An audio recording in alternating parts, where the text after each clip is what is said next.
يا سعدية يا ست المفهومية، ليه طريق الفلاسفة في هايدلبرج في ألمانيا اتسمى بالاسم ده، ويرجع لقصة ايه وتاريخ ايه بالظبط؟ يا حودة يا حبيبي، طريق الفلاسفة ده في هايدلبرج اسمه كده لأنهم بيقولوا إن العلماء والفلاسفة بتوع جامعة هايدلبرج زمان كانوا بيحبوا يتمشوا عليه. الطريق ده فوق نهر النيكر وبيطل على المدينة القديمة والقلعة، يعني هو مكان ملهم للتأمل والتفكير، ومن هنا جت التسمية اللي بتربطه بروح الفلسفة والتاريخ العريق للمنطقة. اتصمم في عهد مين وسنة كام؟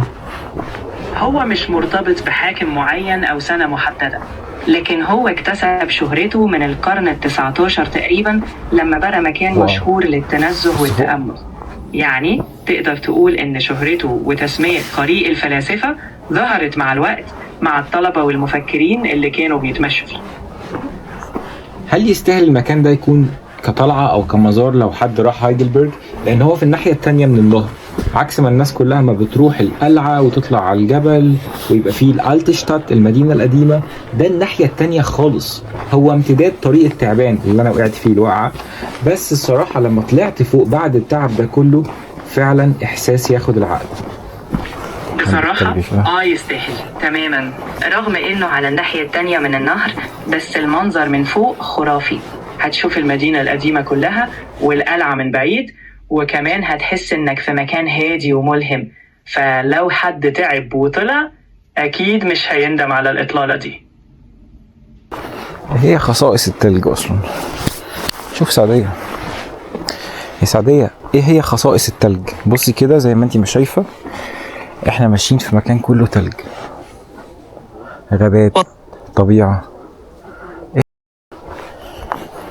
بص، خصائص التلج ببساطة انه بيكون بارد جدا وبيغطي كل حاجة بطبقة بيضاء ناعمة، يعني زي ما انت شايف كده بيخلي المنظر طبيعي تحفة، لكنه كمان ممكن يخلي الارض زلقة، فلازم نمشي بحذر.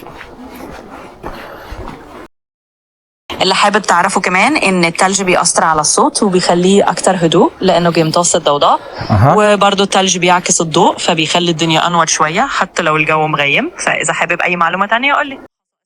تحبي تنصحي المشاهدين او الزوار اللي عايزين يروحوا هناك بايه؟ ياخدوا بالهم من ايه ويستمتعوا بايه ويعملوا ايه وما يعملوش ايه؟ يا سعدية دلعينا كده يا سعدية.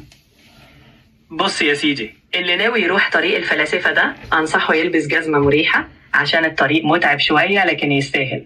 ياخد كاميرا او موبايل بكاميرا حلوة عشان المناظر من فوق تحفة. يستمتع بالهدوء والتأمل وياخد وقته في التمشية، لكن يخلي باله من الطريق عشان في مناطق زلقة شوية. وطبعا ما ينساش انه يستمتع باللحظة وما يجريش، لان المتعة في الرحلة قبل ما تكون في الوصول. وهو الطريق ده اتسمى بالاسم ده يتهيألي تقريبا عشان الناس هناك كانت يعني بتحتاج، الفيلسوف ده بيحتاج مناخ خاص، بيحتاج حاجة من جمال الطبيعة والهدوء، والصراحة دي حاجات أنا لقيتها هناك. بصراحة انت حطيت ايدك على المفتاح. الطريق ده بيخلق الجو الهادئ اللي يخلي اي حد يفكر براحة. الطبيعة والسكينة والمناظر اللي تسحرك، كل ده بيخلي العقل يرتاح. ففعلا مش اي حد هيحتاج يكون فيلسوف، بس كل واحد ممكن يعيش اللحظة ويلاقي الالهام هناك.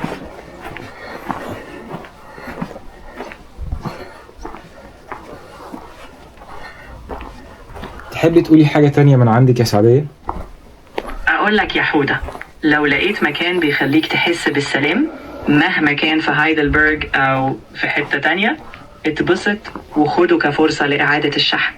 وفي نفس الوقت ما تنساش إن رحلة نجاحك مش محتاجة بس أماكن، محتاجة كمان صبرك وإصرارك. خليك مكمل وإن شاء الله كل طلعة ليها معنى. الله، والله اتأثرت، والله ساعات بتأثر برضو. بالعكس يا حودة، أنا هنا عشان الرحلة تكمل معاك. كل خطوة صغيرة بتقربك من هدفك، فشد حيلك وأنا معاك في أي وقت تحتاج فيه دفعة أو لحظة هدوء.